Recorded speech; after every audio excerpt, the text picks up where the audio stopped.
So the first step is, once you get your data, your predictor variable and also your outcome variable, your x and y, the first step is to estimate the mean. Next, you estimate the difference of each of the scores from the predictor to its mean.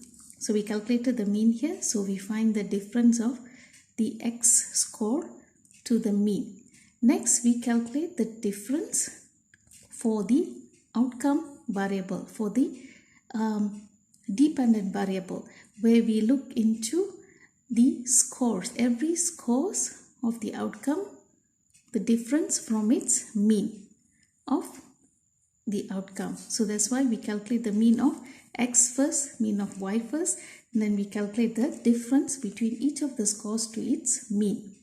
So once you get these two information, step 3 is to estimate the product. So the difference from x to its mean, x, and then multiply by the y difference from its mean, then you multiply it at the last column to get the sum of product. Step 4 is to square the difference. So we calculated the difference between x from its mean, then the value of the difference we square it. So we do that for the x variable, and then we do it for the y variable. And then we use the information of the product and also the square difference to compute the a and b. A is the intercept, b is the slope. Okay, this is a complete analysis. Okay, so let's look at the information and how did we actually come up with it. Okay, so as we said, this is our data. This is what we have got. X is our independent variable or predictor variable. Y is our outcome variable. So what is our first step? To calculate the mean. So the mean of x is the sum of x divided by the sum of n, the number of observation. So how do we get the sum of x? We add all these values in the x column. So when you add them up, you get 25, and we divide by 5, we have 5 observation, you get the mean of 5. So the mean of x is 5, sorry. Mean of y is the sum of all the scores or all the values under the y column. You add them up, divide by the number of observation, you get the mean of y of 6. So once you get the mean, the next step is to find the difference. So what you do here is, for each of the x values, you subtract it to the mean. So the mean of x is 5. So 7 minus 5, you get 2. 4 minus 5, you get negative 1. So on until the last value. And then using the mean of y, you find the difference of each of the y value from its mean. So what we do here is 11, the first score is 11, minus 6, the mean of y. Then you get 5. So you do that for the rest of the value. So that is our step 2. So what is our step 3? Finding the sum of product. How do we get that? It is the difference between from x to the x and mean of x multiplied by the difference of y minus the mean of y. So we have found the x minus mean of x. We got the value y minus mean of y. So these two values will be multiplied. So the 2 is from here and the 5 is from this column. So we get the score of 10. So we repeat that for the second. So we get here negative 1, negative 3. We multiply, we get 3. So we do for all the scores and then we add them up. The sum of the product is 16. The total, when you add 10 plus 3 plus negative 1 plus 4, you get 16. So what is step 4? Find the square differences. So we got the differences, x minus the mean of x. Then you square the values. So for x, 7 minus 5, you get 2.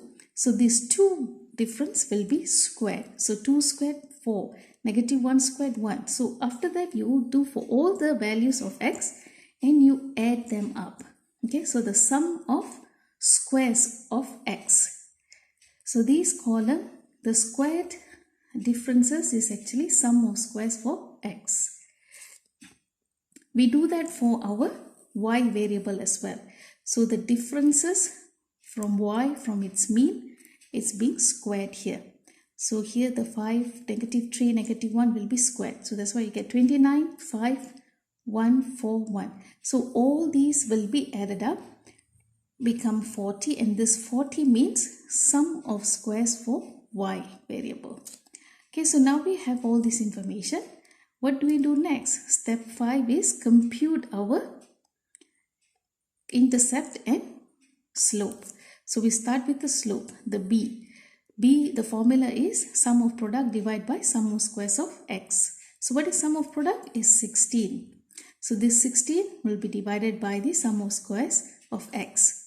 Here it becomes 10 and the final value is 1.6. So now we can use that to substitute in the equation for finding the intercept. So the mean of y was 6 minus b 1.6 multiplied by the mean of x 5. So when you solve this equation you get negative 2. So using this a and b information you can write your equation, which is y equals to 1.6x minus 2, or you can write it as in terms of your question, CGPA equals to 1.6 motivation minus 2. So clear about how we got the equation?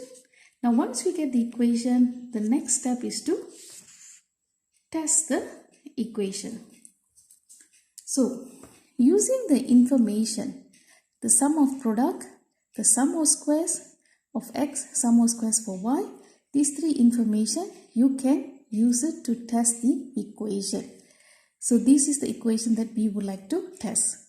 What is the step 1? Compute the r. So r is sum of product divided by the square root of sum of squares x multiplied by sum of squares y. So we already have the product, sum of product, which is 16, divided by the square root of sum of squares for x, which is 10, sum of squares for y is 40. So when you solve this equation, you get that r value or the coefficient value of 0.80. Next, we go to step 2. Compute the sum of squares for regression and sum of squares for residual. So sum of squares for regression is r squared multiplied by sum of squares for y. So 0.8 square it multiplied by 40. Then when you solve it, you get 25.60. For sum of squares for residual is 1 minus r squared multiplied by sum of squares for y. So when you solve this, 1 minus 0.80, you square that first, then subtract, then you multiply with 40, you get 14.40. Now step 3 is to find the degrees of freedom for regression and degrees of freedom for residual. So the degrees of freedom for regression will always be 1. Degrees of freedom for residual is n minus 2. So how many numbers of observation do we have? 5. So 5 minus 2, you get 3. Now using the information of sum of squares and degrees of freedom, we can compute the mean squares for regression and mean square for residual. Mean squares for regression is sum of squares for regression divided by degrees of freedom for regression. So 25.60 divided by 1, you get 25.60. For residual, it is 14.40 divided by 3. So the value is 4.80. Using these mean squares for regression and mean score for residual, you can compute your F ratio. So F ratio is mean square regression divided by mean square for residual. 25.60 divided by 4.80, you get your F ratio at 5.33. So what will be the next step? We have to find the F critical. So F critical, we will use the degrees of freedom for regression and residual at alpha 0.05. The F critical from the table is 10.13. Now we compare with F ratio. Our F ratio is 5.33. Critical is 10.13. Obviously, our F ratio is less than F critical. The equation is not significant. So when it is not significant, what it means? The regression equation does not account for any significant portion of variance in the CGPA scores. Meaning the variation that we found in CGPA, it's not caused by the CGPA, the motivation. Motivation is not the main factor that is causing the changes of CGPA. So that is trying to tell that it is not a good model. Okay, so a good line to predict, to be used for prediction in future. Okay, hope it was clear. Thank you.